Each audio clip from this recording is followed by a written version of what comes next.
Hey everybody, welcome back to Horror Quickies. I know it's been a while. It's the old pal JW. I know it's been a while and I apologize for that. I don't really talk about it much, but I have a rotational job. So certain times during the year I'm very busy and I don't really have time, but I'm going to try to get back on it for you guys. Today I am going to do my review of Scream 7. Now, I know that I generally stick to independent films, but I'm a huge fan of the Scream films, and quite frankly, I feel like I have something to add to this review. Now, I know I'm late to the game.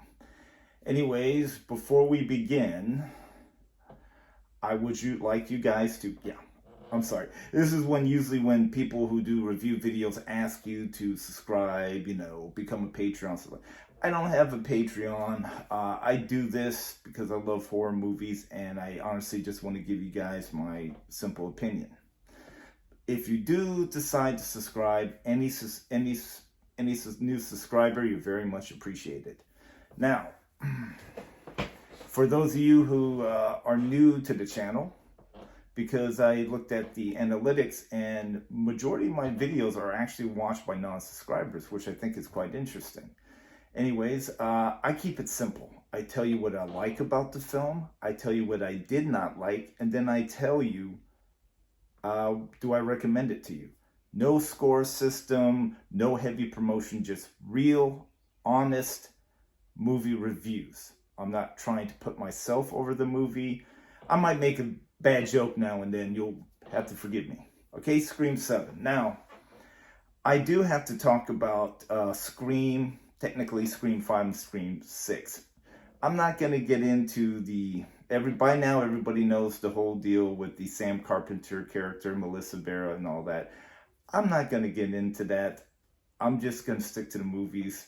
Movie-wise, I did like Scream 5, kind of a passing the torch thing.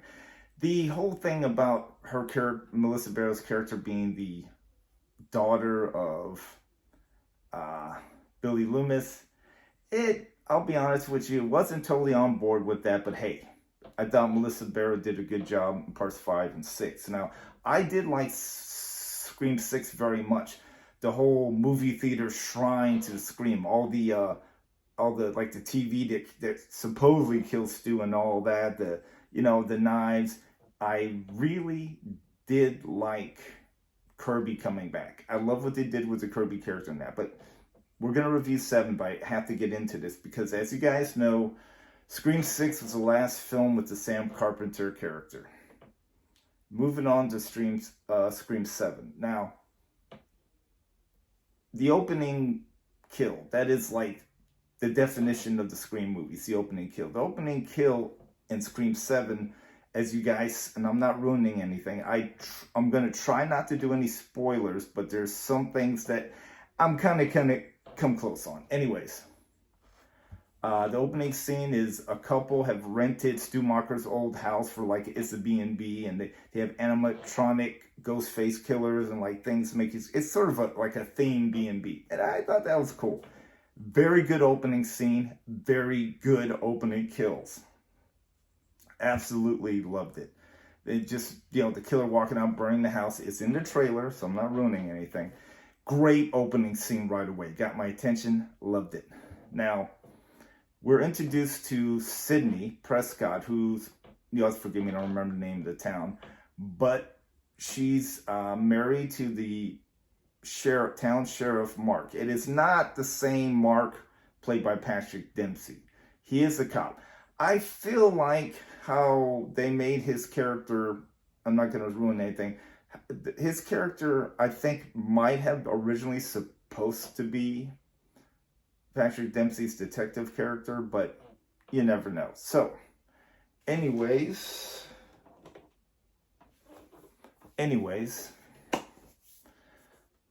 you're introduced to her daughter Tatum, who named after her best friend who was killed by the garage door in the original Scream, which I like that. The whole relationship between her and her daughter does not know about the Ghostface killings. I mean, she might, but she doesn't know about her, her mom. or she didn't tell her. Yeah, she really didn't tell her anything about it. So she's kind of have a rift between her mom because she feel like her mom's hiding something from her. There's a scene that you guys seen in the trailer where she's wearing the coat that her mother, Sydney, wore in Scream 2 at that college party. Now, I'm going to be honest with you. The relationship between Neve Campbell's character, Sydney, and her daughter, Tatum, very strong, very, very good part of the film that I enjoyed. That right there got me past some of the stuff that I didn't care for. I'm just going to throw that out there. Now, I will say that when the killings start and it's hinted, the killer, they pretty much take a pick out of Scream 6, like in the opening of Scream 6, where one of the throwaway ghost killers removes his mask after he kills the college professor. So when the murders start, Neve Campbell's character Sydney gets a message, and it's on her cell phone, and it's from the ghost killer, and right away reveals himself as somebody from the past. By now, everybody knows this, but I'm going to try not to spoil it. Now, most of the movie is about that, about he literally shows his face threatening her, and they start killing at the school during the production of, they're trying to do a play, start killing off Tatum, as in the daughter, Tatum's friends. And the kills are pretty good. We're introduced to Gale Weathers, of course. Now, one thing I liked, and this may or may not be a spoiler to you guys, but I have to mention it. But Chad and Mindy, Chad and Mindy from Scream 5 and 6 are in it, and they have them as Gale's assistants with her private independent newscast, which I like. Now, if you guys consider that a spoiler, I'm sorry, but I had to throw it out there. Now, the movie itself, instead of kind of like giving you suspects, it's more along there's a couple of possible suspects, but they don't really play that as much as I would have liked. Mainly, the time is letting you know that it's whether is this person really that person from the past, or is it somebody pretending? And that's kind of like the mystery. And I'll be honest with you, that was handled okay, but I felt like it could be better. Now, overall, the kills were good. Sydney Prescott's character, the whole thing with her daughter, perfect. The strongest part of this movie is Neve Campbell. She carries this movie on her shoulders. That said, these are the things I did not like. Gale Weathers is completely freaking wasted. Completely wasted. Now, I get it. She had a reasonably big part in the last one, and there's kind of like notes and stuff with Neve Campbell, Sidney Props kind of mentioning her and Gale talking. There's a good scene where where Neve Campbell actually lets her interview her, and by now I'm thinking most of you saw that. Anyways, there's a lot of good moments, but they don't use, Gale's wasted. Mindy and Chad, completely wasted. They're literally just there to be in danger. And I'm sorry, but yeah, there are some things I like. The interaction with Mindy and Chad, with Gale Weathers, all that's good.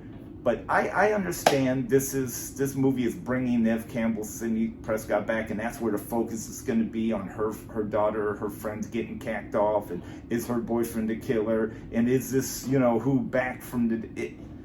Okay, now, that said, my main dislike of this movie, besides those characters being wasted, is the reveal and the killer's motive. And I'm going to be honest with you, like I said, keep in mind, this is JW's opinion only.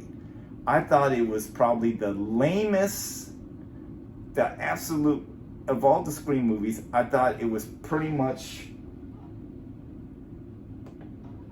I thought it was a pretty lame reveal of who the killers possibly are.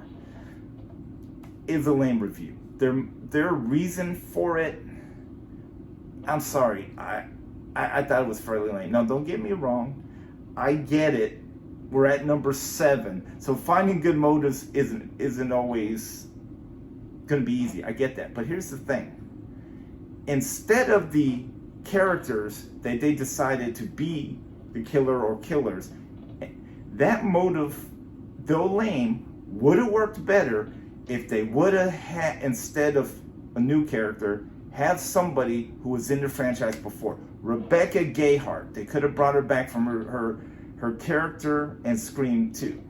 Not like an evil character or anything. Just, you know, in that movie, she was basically just a college girl trying to get Sydney to join her sorority. That's it. But that same motive could have worked for her because she actually knew Sydney. I'm just throwing that out there. You know, there's other characters they could have had that motive, while lame, would have worked if they used somebody who was in the franchise before. Overall, I did like Scream 7. It is a good entry in the movie franchise. And yes, even though I thought a lot could be better, overall, Neve Campbell carries this film. The kills are good. The action scenes are good. I felt like overall it was still a good movie. So despite my issues with it, I do recommend Scream 7 because I actually think if you're a fan of the Scream franchise, you'll like it. Now, please, if you agree, disagree, feel free to comment below. All I ask is you do it in a respectable manner. Now, that's all for this episode of Horror Quickies. I'm hoping to shoot some more and not have such a lag between seasons. Anyways, thank you for your time, and I'll catch you guys next time on Horror Quickies with JW.